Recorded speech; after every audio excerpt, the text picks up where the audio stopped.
Retomamos o Direito a Falar, num dia em que contamos com Vera Jardim, ex-ministra da Justiça. Sr. Gostaria de lhe colocar aqui um tema que ainda é cedo, ele será publicamente colocado, enfim, dentro de um ano, que tem que ver um pouco com o balanço sobre aquele que tem sido o mandato do Procurador-Geral da República. Assistimos ainda esta semana à Ministra da Justiça a não mostrar nenhuma solidariedade com as reclamações do Procurador-Geral da República, no sentido de ter um alargamento dos seus poderes. A Ministra diz que não só tem os poderes suficientes para continuar, como, se com eles não estiver contente, a decisão de saída terá que partir dele. Que leitura fez das declarações de Paula Teixeira da Cruz?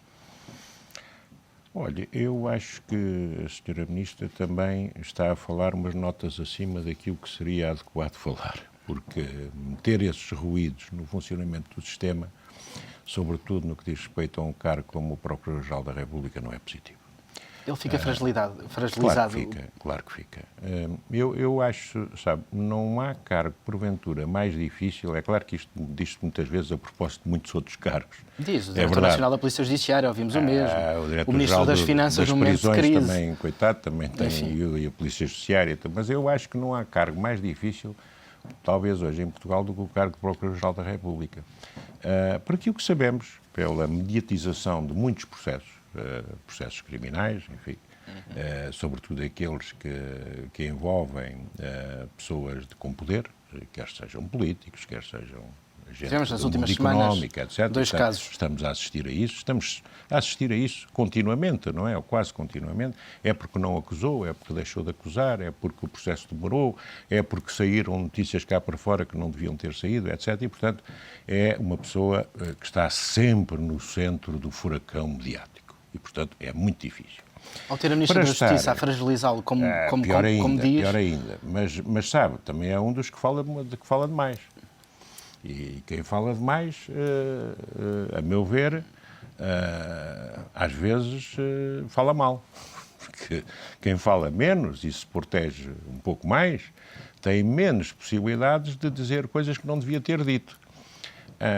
O Sr. Procurador-Geral, por exemplo, disse, e já alguém o criticou, e bem, que a propósito desta detenção do advogado Duarte Lima, que foi realmente um espetáculo, sem menosprezo, naturalmente, para a comunicação social, mas um bocadinho deprimente e um espetáculo desgostante, que tenha sido feita uma detenção e um conjunto de diligências num processo judicial. Nós desconhecemos exatamente do que se passa, o que se passa nesse processo. Aí está uma falta de comunicação que se impunha, neste caso, mínima, não é ir dizer, digamos, o que é que se passou. A Justiça já devia ter explicado o que está em causa. Sim, minimamente, para as pessoas também não... Porque, tanto mais que o Dr. Duarte Lima é também objeto de um outro processo, esse ainda mais mediático, porventura, porque envolve naturalmente a morte de uma pessoa no Brasil. E, portanto, em suma, o Sr. Procurador-Geral vai dizer que já tinha dado instruções e tudo bem, mas tinha dado instruções a quem? E de que modo? Porque há aqui um problema que é o seguinte... Foi uma declaração muito curiosa, deixe-me realçar, porque diz que não só tinha dado indicações para que fossem feitas, mas como fossem feitas de uma forma muito discreta, sem ninguém dar por isso. Sim. Ao assumir a posteriori que houve um pedido de facto do Procurador-Geral da República e que foi feito exatamente o contrário, está ou não o Procurador-Geral da República obrigado a responsabilizar quem não cumpriu as ordens que ele deu? Acho que sim, obviamente que sim. Não cumpriu ou explica porque é que não foi possível cumprir. Enfim, pode haver, nem sempre, sabe, que nós também temos, nas sociedades modernas, temos sempre que encontrar um responsável. E às vezes pode não haver responsável nenhum, porque houve um papel que foi parar não sei onde e a pessoa não... Ou houve um assalto não sei onde que viram um papel que há... Enfim, não sei, mas quer dizer, mas há necessidade do Sr. Procurador-Geral e depois deu instruções como? Por escrito? Há aqui um problema de transparência na direção do Ministério Público que é importante, porque eu sou totalmente a favor de uma hierarquia no Ministério Público. Tal e qual existe. tal e qual existe. Tal e qual existe, porventura, bastante aperfeiçoada, no sentido de que essa hierarquia tem que ter vários patamares e tem que ser exercida nos vários patamares. Porque ela consta do Estatuto do Ministério Público, só duvida é que seja exercida. Sim, aliás, o próprio Procurador assume que não. existem condes e Ora viscondes bem, o ao Procurador-Geral longo de da toda essa República é a estrutura. cabeça do Ministério Público, mas não pode responder pelo que se passa hoje e amanhã na comarca de Bragança, depois da amanhã na comarca de Faro, quer dizer, não pode ter o controle. Mas neste caso concreto, na sua opinião, deve dar explicações. Claro que sim, que deve dar explicações. E, portanto, deve dar explicações e eu gostaria de saber se ele deu essas instruções por escrito, porque é preciso também transparência, que o Ministério Público também tem que ter alguma transparência na cadeia de comando. Não é pegar no telefone e dar essas instruções. Claro. João, como é que tu olhas, enfim, para esta relação conflituosa, embora não tanto quanto aquela que existe entre Paula Teixeira da Cruz e o Bastonário da Ordem dos Advogados, mas entre Paula Teixeira da Cruz e o topo desta pirâmide do Ministério Público? Acho que há relações de facto, conflituosas entre todos os atores. mas neste caso concreto, Essa é que é a tragédia. É uma das esperemos que não tragédias. grega. Não, é uma das tragédias. Se bem que não é relativamente ao Bastonário Em relação- e à Ministra da não, Justiça, em acho que é relação outra... claro, tem neste caso outros- do Procurador-Geral Eu acho que do Procurador... da República.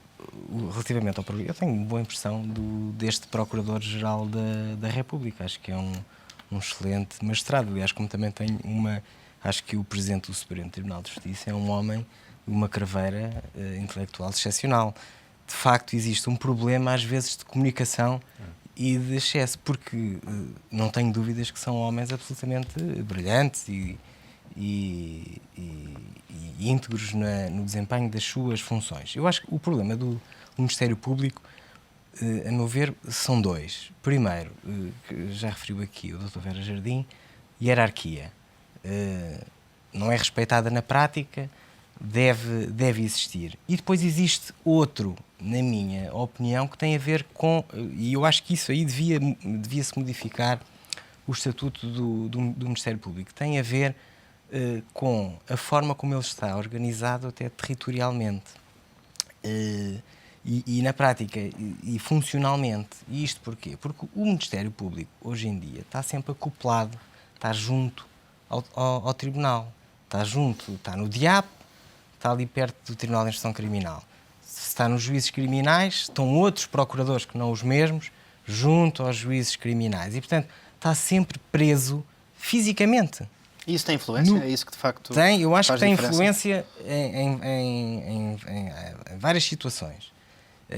Primeira, tem influência quando temos um procurador que pode ter passado anos com toneladas de documentos, processos com uma complexidade imensa e que depois não é ele quem vai defender a acusação que proferiu Isso é uma das reformas que, enfim, em inquérito. que está em cima da mesa sobre a qual eu E gostaria de isso vos acho ouvir. bem. Agora, o que facto eu acho... de ser o mesmo magistrado que acompanha todo o processo da Eu acho que isso investigação é essencial. ao julgamento. Só que isso implica que o Ministério Público saia do Tribunal. E isso depois há vamos lá ver, depois aí há uma questão que até o próprio bastonário Marinho Pinto já referiu mais do que uma vez e parece-me bem. O Ministério Público não deve entrar pela mesma sala que o juiz, nem deve estar sentado Enfim, ao embora isso lado sejam quem questões acusa, mais... quem acusa. Não, mas isto é uma questão, porque a justiça também é simbólica. É muito simbólico. É muito sobre isso não há a mínima dúvida. E Mas isso é essencial, ou seja, há um aspecto funcional que tem a ver com, efetivamente, quem profere a acusação deve ser ele que vai a julgamento defender a sua acusação. Porque nós temos situações em que chegamos a julgamento e o magistrado do Ministério Público, que supostamente deveria estar ali a defender a acusação, até tem uma posição totalmente contrária, ou não conhece o acompanha processo, naturalmente ou não as faz, fases iniciais. não faz todas as perguntas, porque também não conhece o processo com aquela... Até porque se fazem muitos julgamentos num dia.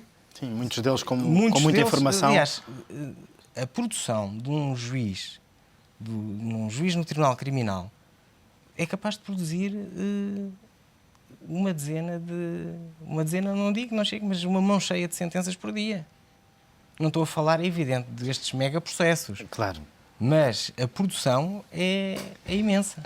Dr. Vera Jardim, Eu gostaria de dizer alguma coisa sobre Diga. esta matéria, porque não acabei. O Procurador-Geral da República, o balanço que eu faço, eu tenho pelo Procurador-Geral da República, enfim, grande respeito e até, enfim, uma belíssima relação com ele.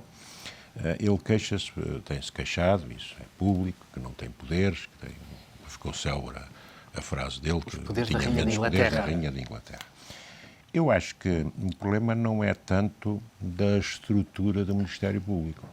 O problema é de um conflito aberto, e é bom que a gente chame os bois pelos nomes, entre o Sindicato do Ministério Público e o Procurador-Geral da República, e que tem minado toda a relação entre o Procurador-Geral da República e o Conselho Superior do Ministério Público. Esta é que é a verdade. E, efetivamente, eu sou contra, manifestamente contra.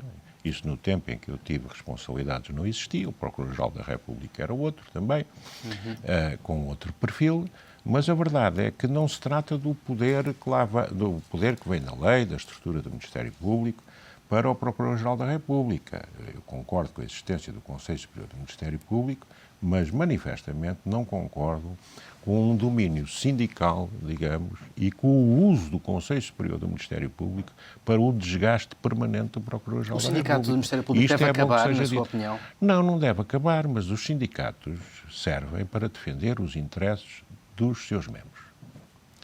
Ponto final.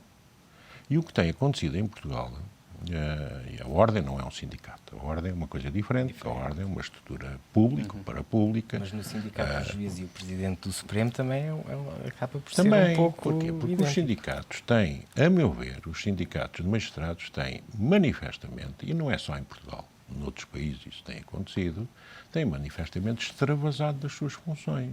Como é que se resolve este conflito aberto que fala entre o Sindicato dos Magistrados do Ministério Público e o Procurador-Geral da República? Não sei, não tenho soluções para isso. E é com mais poderes, como pede Pinto Monteiro? Não é com mais poderes, é com a não mistura, digamos, porventura com a forma de eleição dos membros do Conselho Superior do Ministério Público, porque, vamos lá ver, há uma concepção que poderia dizer, acaba-se com o Conselho Superior do Ministério Público, há um Procurador-Geral que manda no Ministério Público. Não estou de acordo com isso, acho que deve haver um Conselho Superior do Ministério Público com representantes da Assembleia da República, com representantes das várias estruturas e das várias hierarquias do Ministério Público e até com o representante do Governo, um ou dois, suponho que é um. Acho que essa é uma estrutura que foi encontrada, enfim, há muitos anos e que serve. Agora, não serve, é um clima de conflito permanente entre muitos dos membros do Conselho Superior do Ministério Público e o Procurador-Geral da República. E o que nós temos na justiça portuguesa, para além dos problemas que todos conhecemos, da demora da justiça, etc., são situações, já que analisámos duas, podíamos analisar 3 ou 4 ou 5, naturalmente, de conflito aberto entre os vários agentes da justiça. E isso é altamente pernicioso. Não é para resolver os problemas da justiça, é para a justiça tal como está. É altamente pernicioso. Dr. Vera Jardim, nós temos habitualmente, enfim, um momento no Direito a Falar em que o João Teves, o diretor da revista Advocados, nos traz um livro.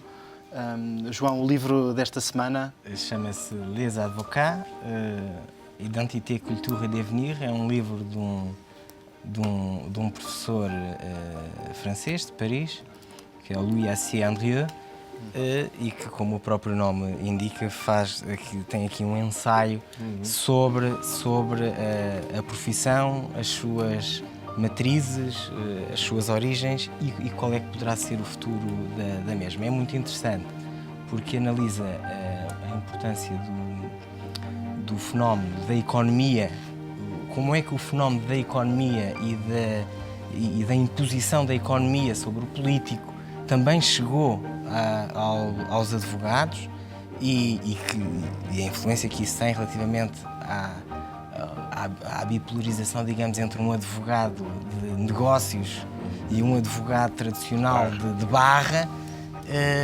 e no fundo até faz a contraposição relativamente a um livro que já trouxemos aqui do Susskind, que previa o fim dos advogados. E penso que responde à letra, é muito interessante este Fica então ensaio. esta proposta, Dr. Vera Jardim, muito obrigado por ter estado connosco. Regressamos na próxima semana com outro tema, mas também com a garantia de sempre. Voltará a existir aqui no Económico TV Direito a Falar.